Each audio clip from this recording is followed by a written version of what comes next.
Ei, meus lindões, como vocês estão? Hoje a gente vai falar sobre uma história que aconteceu comigo de uma amiga minha, né? Deixa eu tomar uma aguinha. Eu vou até levar essa água pra lá.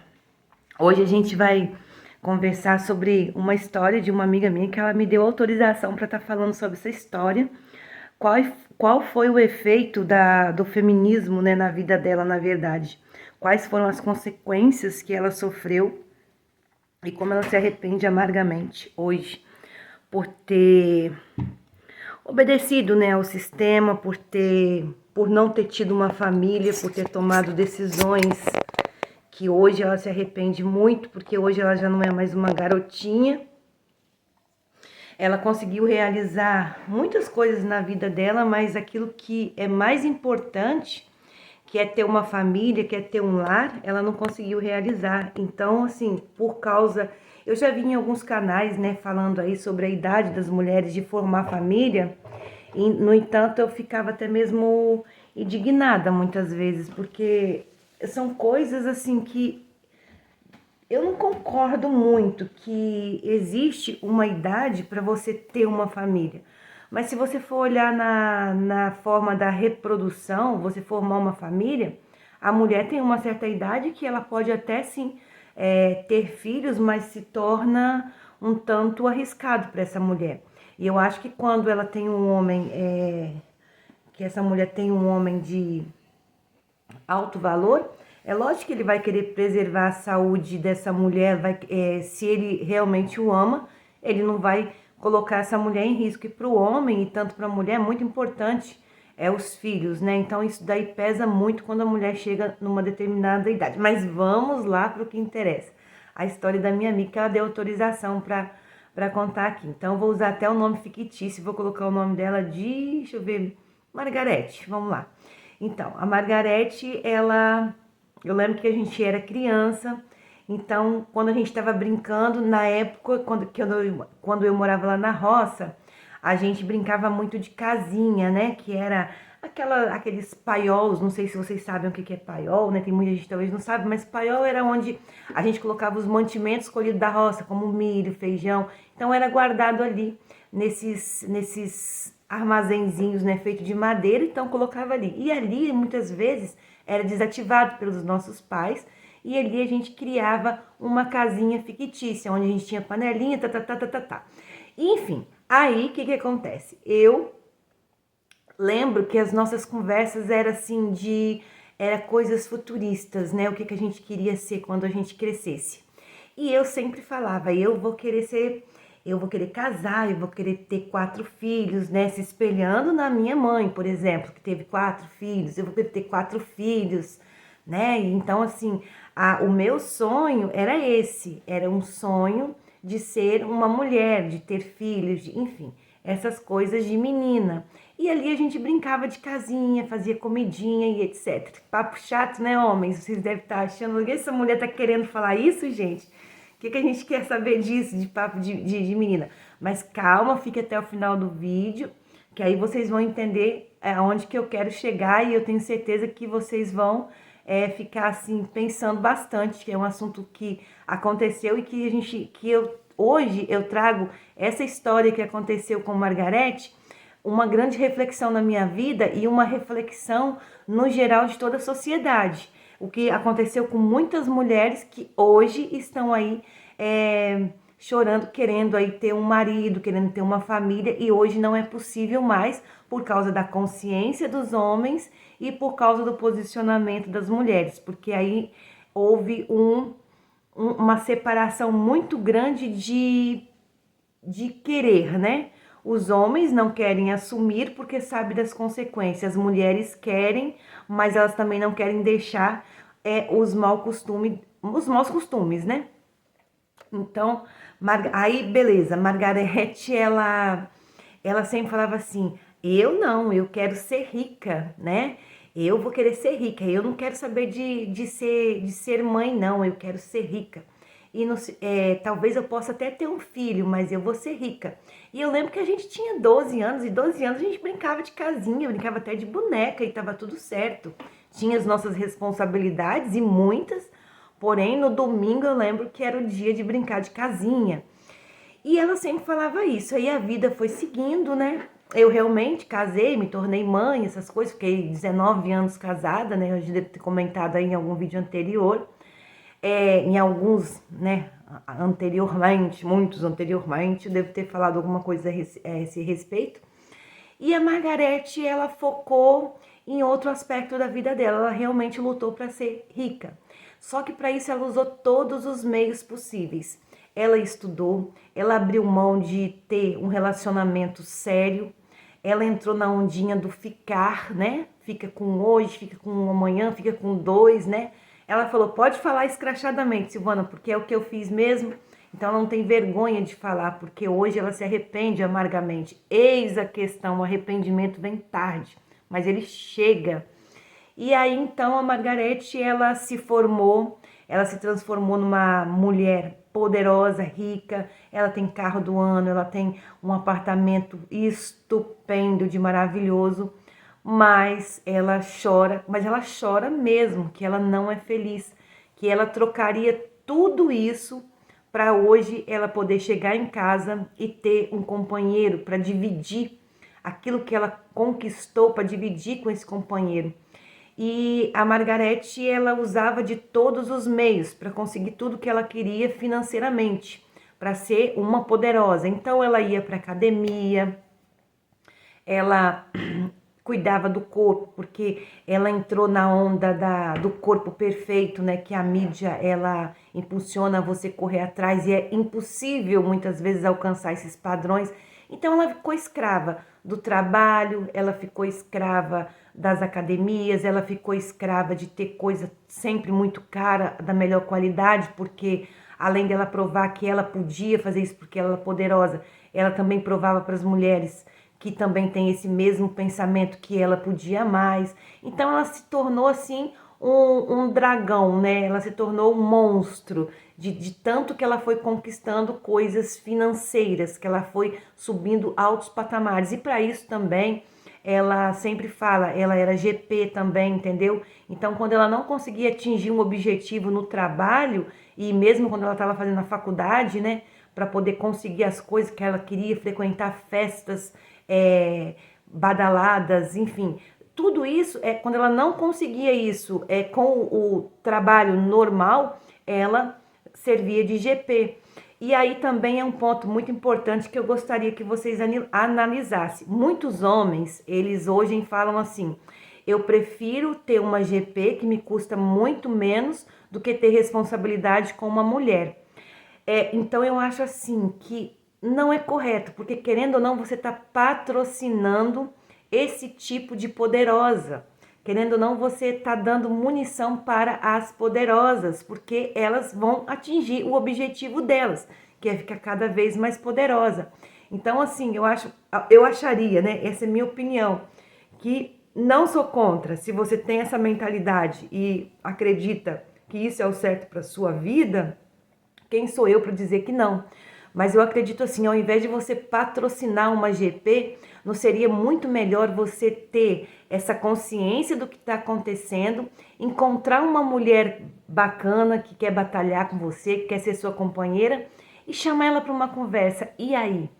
Qual é o seu posicionamento diante da sociedade? Você concorda com essa luta desenfreada de poder da mulher ou você está disposta sim trabalhar, porque não é impedimento, principalmente, eu sempre digo, dentro do nosso país, onde existe uma economia que raramente você vai ter aí um parceiro que vai conseguir arcar com todas as despesas de uma casa. Então é muito interessante que a mulher ela consiga sim trabalhar, se desenvolver e juntar, né? Juntar, porque quando a gente casa não tem essa coisa seu dinheiro, meu dinheiro, é o nosso dinheiro e junta e se transforma e constrói-se um patrimônio de ambos. Então, assim, eu acho que isso seria a melhor solução, mas que o homem tivesse coragem de colocar contra a parede essa mulher e falar, olha só, qual é o seu posicionamento diante da sociedade? É isso que você quer para você? É assim, é assado? Então, assim, é uma coisa que hoje tem que ser discutida, tem que ser levada a sério, o homem tem que ter essa força mesmo para chegar e falar. Porque se a mulher realmente for do lado aí que a gente tanto acha difícil, aí então procure uma outra ou fique sozinha. Mas enfim, ela acabou dentro dessas vidas, dessa vida de GP, dessa vida de ficar, né, de ter essa liberdade, que ela mesma fala que não é, ela queria tanto essa liberdade que na verdade se tornou não é liberdade, na verdade a gente deve falar uma libertinagem sexual, porque ela não tinha esse negócio de se guardar para uma pessoa. Ela chegava aí em festas e ficar até mesmo, eu falo ficar, né, porque é o palavreado que eles usam hoje, ficar até com 3 pessoas, né, no mesmo dia, na mesma noite. Então, assim, e depois ela falava que chegava em casa e ela, naquele momento ali, era eufórico e tudo quanto, mas quando ela chegava em casa, segundo ela tinha, assim, um peso na consciência, mas era algo que se tornou viciante para ela, porque ela sabia que isso trazia para ela coisas financeiras, né? Então ela ia atingir o poder que ela tanto queria, porque ela não conseguia se desvincular dessas futilidades, dessa superficialidade. Resultado, ela acabou que ela engravidou em uma dessas ficadas, né? Ela acabou engravidando e teve um menininho. E hoje ela vive com esse garotinho. Ela não sabe quem é o pai, porque quando ela engravidou, ela estava nesse rodízio, né? Ela estava aí servindo ela era uma das bandejas de petiscos baratos aí que qualquer pessoa podia chegar e bulir. Então hoje ela não sabe quem é o pai do filho dela e ela se tornou uma emissol. Então, assim, ela consegue dar tudo para essa criança. É uma criança que estuda em escola particular, é uma criança que tem de tudo dentro de casa. Tudo que você pensar que uma criança necessita, ela consegue oferecer para esse garoto. Só que, segundo ela, quando ela sai do trabalho dela, que hoje ela é uma grande empresária, quando ela sai do trabalho dela, que ela tá indo para casa, segundo ela vai chorando, porque ela pensa assim, por que que eu fiz isso? Se eu tivesse encontrado, se eu tivesse aberto minha mente estivesse aberta para me encontrar uma pessoa bacana que quisesse lutar comigo, certamente hoje eu não estaria indo sozinha na escola buscar meu filho, ou talvez eu nem precisaria estar indo agora buscar meu filho, talvez o meu próprio marido, o pai do meu filho, o meu esposo, ele poderia já ter passado lá, pegado meu filho. Eu ia chegar em casa, eu ia preparar a janta, mas talvez o meu filho já estaria de banho tomado e brincando, assistindo futebol ali com o seu pai. E o que acontece é completamente o oposto. Então ela vai chorando dentro do carro, né? Um carro do ano, ela fala, nossa, isso aqui não tem valor nenhum para mim hoje, porque eu trocaria tudo isso que eu tenho hoje para chegar em casa, o meu filho já está lá, né, talvez de banho tomado, bem acolhido com o pai dele, ou que eu buscasse ele, mas que a gente chegasse e que a gente pudesse esperar o meu companheiro, o pai do meu filho, aonde a gente tivesse ali a presença, né, onde eu tivesse a presença de um homem para ser referência do meu filho, sendo que eu não tenho e eu não consigo nem sequer assistir um futebol com o meu filho, porque é uma coisa que não faz parte da minha feminilidade. Então, assim, hoje ela está plantando as consequências do que o sistema colocou na cabeça, ela está plantando, ela está colhendo as consequências dessa vida desastrosa, né, que as pessoas buscam. Então, assim, ela chora muito hoje por ela não ter tido a sapiência, a sabedoria de ter não ido por esse caminho e sim pelo caminho que realmente é o correto, o caminho que dá uma estabilidade maior, que dá um conforto, que dá uma alegria, que dá um sentido na vida.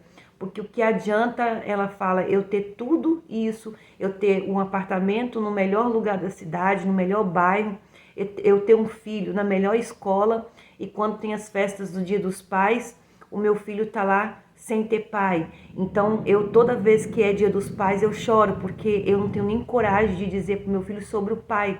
Eu minto pro meu filho, eu falo que o pai dele morreu, sendo que, na verdade, eu não tenho coragem. Eu sei com quem eu tive, ela falou. Eu sei com quem eu estive quando eu engravidei. Mas como que eu vou chegar para mais que uma pessoa e falar, olha só, vamos no laboratório porque eu acho que você tem um filho. Então, assim, é muito complicado. Ela mantém a casa, ela mantém o filho, ela mantém tudo. Mas o que é mais precioso, que seria a companhia de uma pessoa do lado dela, de um homem que a amasse e respeitasse, ela não tem. Então, assim, hoje é muito comum isso.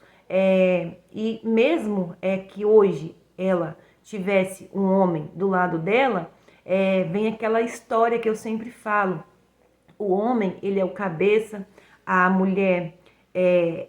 O homem protege a mulher protege os filhos. Então, quando você tira esses três pilares aí da sua vida, ela fica disfuncional. Então, ela fala assim, como que hoje eu coloco um homem dentro de casa e eu não vou, por eu sou a protetora do meu próprio filho, eu não vou aceitar que esse cara talvez chame a atenção do meu filho, mesmo que ele esteja certo, porque a minha função é proteger ele. E dentro de mim tem aquele instinto. Você não é pai dele, então você não tem esse direito de chamar a atenção dele. Entendeu? Então, assim, agora se fosse o pai, ela talvez se sentiria confiante que esse cara estaria lhe dando também educação para o filho dela. Então, quer dizer, hoje ela se transformou numa mulher amarga, ela se transformou numa mulher extremamente triste, e mesmo por ela ter esse padrão de vida tão alto, é até mesmo difícil ela encontrar alguém nessa sociedade, aonde até mesmo muitos homens, eles querendo ou não, eles acabaram também adquirindo esse pensamento do feminismo, achando que realmente se acomodam, né? E a mulher acaba tendo que exercer todas as funções e aí também acaba não sendo justo para ambas as partes. Então, assim, são coisas que é para a gente refletir muito, né, no posicionamento que a gente direciona a nossa vida, porque o que também um homem vai oferecer para essa mulher? Não tem nada a oferecer mais, porque ela já fez tudo. E sem contar o passado, que parece que não, mas o passado ele pesa, porque em algum momento que ela fosse relacionar, vai haver alguém que vai falar, olha, eu já fiz isso com ela, eu já fiz aquilo com ela, eu paguei ela, entendeu? Então, assim, é muito importante isso, você ter essa consciência, você mudar um pouco o seu modo de pensar, não entrar nessa linha desse movimento, porque esse movimento ele veio para destruir, para acabar mesmo a sociedade, e a gente ainda acaba acreditando que ficar só, que pagar GP, que isso tudo tá certo. Se você for colocar mesmo na ponta do lápis, entrar dentro da sua consciência, não, porque isso gera um vazio muito grande. A gente não foi feito para estar sozinho, a gente foi feito sim para ter alguém do nosso lado que nos auxilia, que sabe, que faça a diferença na nossa vida. E é muito complicado porque a mentalidade não permite. A mentalidade não permite mais que isso aconteça. Então, assim, eu fico olhando a história da Margarete, quando ela chora comigo sobre todas as decisões que ela tomou, eu falo, pois é, minha amiga, eu sempre falei isso com você, que ter dinheiro é excelente, é maravilhoso, a gente ter uma casa boa é excepcional, a gente ter um carro do ano perfeito, mas o que vale tudo isso se quando você chega em casa você encontra paredes e o silêncio? E você não tem muitas vezes alegria por causa dessa tristeza de dar até mesmo um sorriso ou uma atenção adequada para o seu filho, porque existe esse buraco dentro de você, entendeu? Então o vídeo de hoje é esse, espero que vocês tenham gostado dessa história, compartilhem, curtem, comentem, tá bom? E vamos para o próximo vídeo que eu já vou começar a produzir ele, tá? Beijo no coração de vocês.